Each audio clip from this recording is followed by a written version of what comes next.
A itu apanya? Airnya. Airnya itu harus tidak berwarna, tidak berbau, tidak berasa, dan kalau bisa digunakan untuk kebutuhan sehari-hari. Itu air yang aman untuk lobster. Parameter airnya seperti apa? pH-nya netral, 6,5 sampai 7,5. Suhunya 24 sampai 28. Kemudian salinitasnya ya air tawar lah, mendekati 0. Kemudian amoniaknya dicek juga, kemudian dicek juga namanya TDS-nya di bawah 200 dan lain sebagainya. Ini parameter airnya juga harus dicek. Kemudian yang terakhir adalah T. T itu peralatannya, peralatan penunjangnya, seperti wadahnya, seperti apa.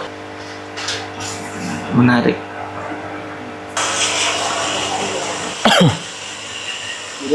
Di atas itu.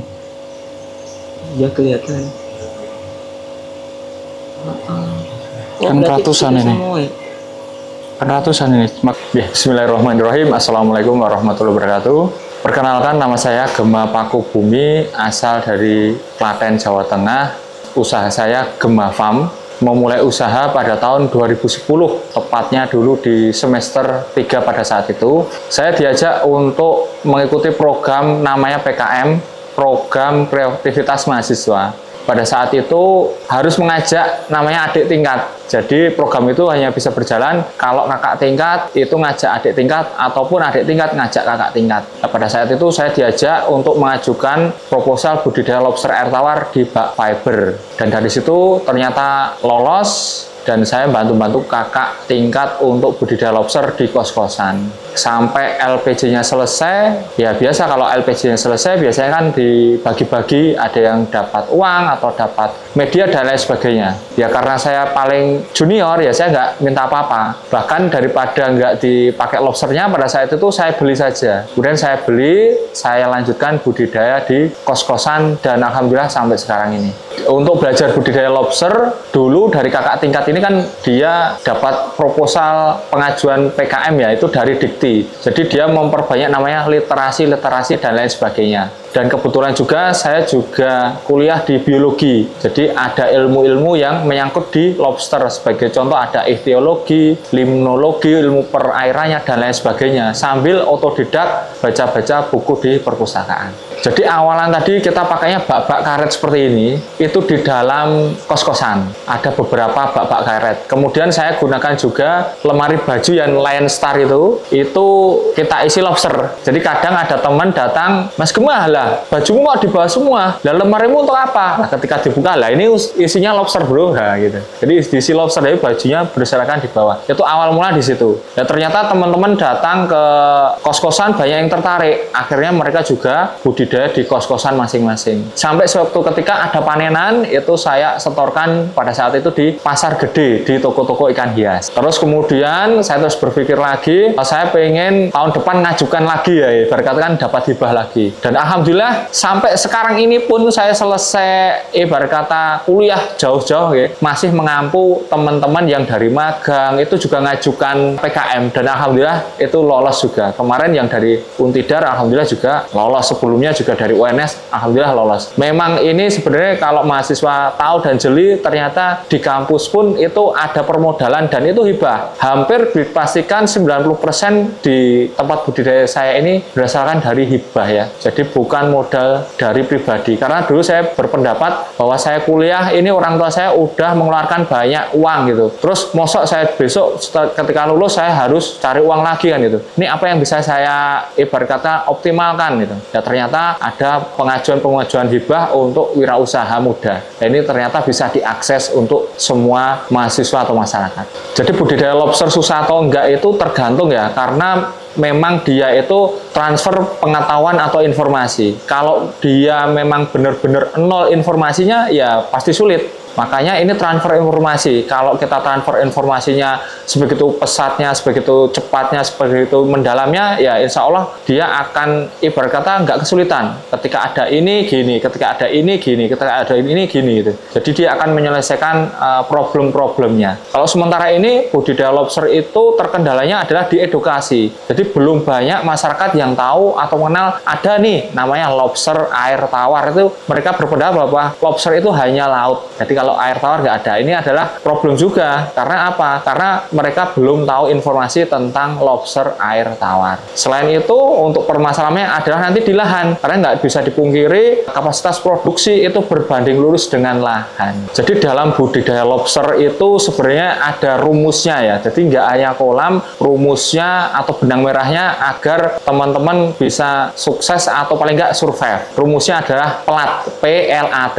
Jadi P itu yang pertama adalah pengetahuan dari pembudidaya tentang karakteristik lobsternya. Lobster ini hewan apa sih? Hewan nokturnal, hewan malam, berarti aktif malam hari, pakannya banyak di malam hari. Lobster itu hewan omnivora, pakannya segalanya, jadi pakannya nggak boleh hanya nabati saja atau hewani saja. Kemudian lobster ini butuh apa sih? Oh, aerator, oh, sirkulator, dan lain sebagainya. Ini pengetahuan tentang pemahaman budidaya lobster, ini yang pertama harus didalami dulu. Kemudian L itu apa? Lobsternya. Jadi lobsternya ini harus lobster-lobster yang berkualitas. Lobster-lobster yang ibarat kata dari bagian tubuhnya itu lengkap. Ciri jantan, ciri betina itu ada. Dan ibarat kata lobsternya harus yang tidak melanggar hukum. Karena ada subspesies jenis lobster yang nanti kalau kita pelihara, kita kena pidana. Dan lobsternya kalau bisa yang bersertifikat. Ada sertifikatnya yang dari suatu badan mengeluarkan. Kemudian ada yang namanya A. A itu apanya? Airnya. Airnya itu harus tidak berwarna, tidak berbau, tidak berasa, dan kalau bisa digunakan untuk kebutuhan sehari-hari. Itu air yang aman untuk lobster. Parameter airnya seperti apa? pH-nya netral, 6,5 sampai 7,5. Suhunya 24 sampai 28. Kemudian salinitasnya ya air tawar lah, mendekati 0. Kemudian amoniaknya dicek juga, kemudian dicek juga namanya TDS-nya di bawah 200, dan lain sebagainya. Ini parameter airnya juga harus dicek. Kemudian yang terakhir adalah T. T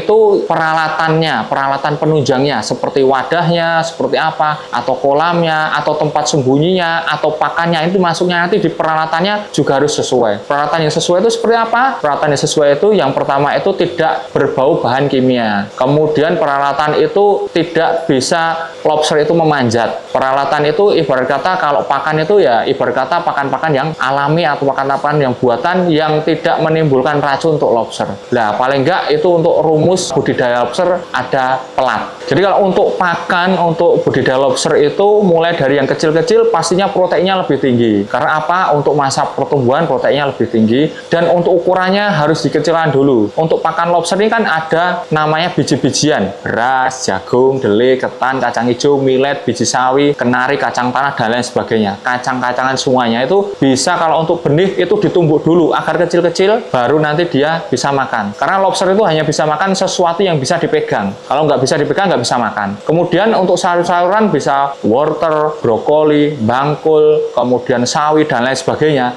Itu dicacah dulu kecil-kecil kalau untuk benih. Kemudian kalau untuk yang dewasa hanya dipotong-potong saja. Kemudian kalau umbi-umbian itu ada namanya ketela, singkong, kemudian ada kentang, dan lain sebagainya. Alangkah bagusnya dikupas dulu, dipotong kecil, baru diserut. Kalau untuk anak-anak pakainya serutan keju. Kalau untuk yang besar nanti pakai serutan rujak. Habis diserut nggak boleh langsung dikasihkan ke lobster. Habis diserut dicuci dulu sampai airnya itu bening, baru nanti dimasukkan ke kolam. Agar apa? Agar air kolam tetap jernih. Kemudian ada pakan hewani. Pakan hewani itu apa? Ada cacing sutra, cacing tanah, ulat Hongkong, ulat Jerman, ulat balap, ikan teri, ikan runcah, keong, bekicot, daging daging, dan lain sebagainya. Itu bisa. Asalkan itu tadi dipotong-potong dulu, baru nanti dikasihkan. Jadi untuk budidaya lobster air tawar ini, teman-teman itu bisa meminimalkan yang namanya modal dulu atau aset dulu. Karena apa? Karena memang ibarat kata kita memperbanyak namanya kapasitas belajar dulu. Dari internet, dari YouTube, dari seminar, dan lain sebagainya. Sampai ketemu pola produksi, baru nanti kita scale up untuk ranah yang lebih besar lagi. Jadi kalau mulai budidaya lobster,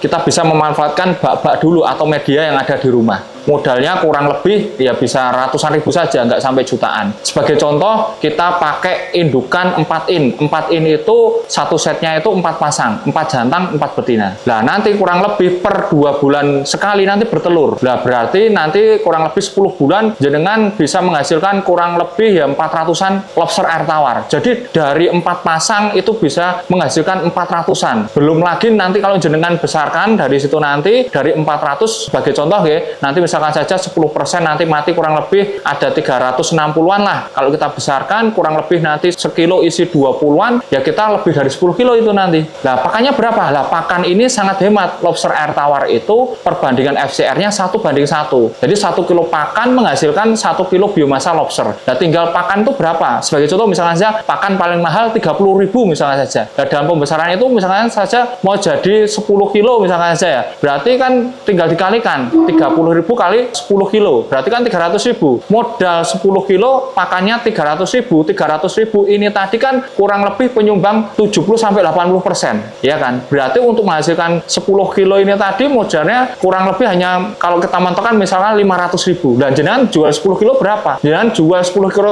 sekilonya 100.000 udah luar biasa dari kurang lebih 300.000 atau 400.000. Ini untuk penghitungan kasarnya ya. Kalau untuk cara memasarkan kita itu door to door ke retail, door to door ke hotel, kemudian perumahan-perumahan seperti itu, atau via media sosial. Jadi agar masalah air itu ideal, jadi yang pertama itu sumber airnya itu usahakan sumber air yang memang bagus. Dengan ciri air itu tidak berwarna, tidak berbau, tidak berasa, dan digunakan untuk kebutuhan sehari-hari, misal untuk masak, untuk mandi, untuk minum, itu insya Allah sudah bagus. Nah, kalau terjadi kerusakan air, barulah kita bisa pakai namanya filter, atau kita bisa kasih yang namanya ekstrak daun ketapang, atau bisa kita lakukan namanya pensifonan, kita sedot bagian kotor-kotor. Atau bisa juga dengan kita mengontrol pakannya. Jadi pakannya itu nggak berlebih. Kalau berlebih kan jadi amonia lah. Kasih pakannya secukupnya saja agar nggak merusak kualitas air. Dalam edukasi budidaya lobster air tawar ini, kita sering melakukan edukasi. Baik itu untuk komunitas, misalkan saja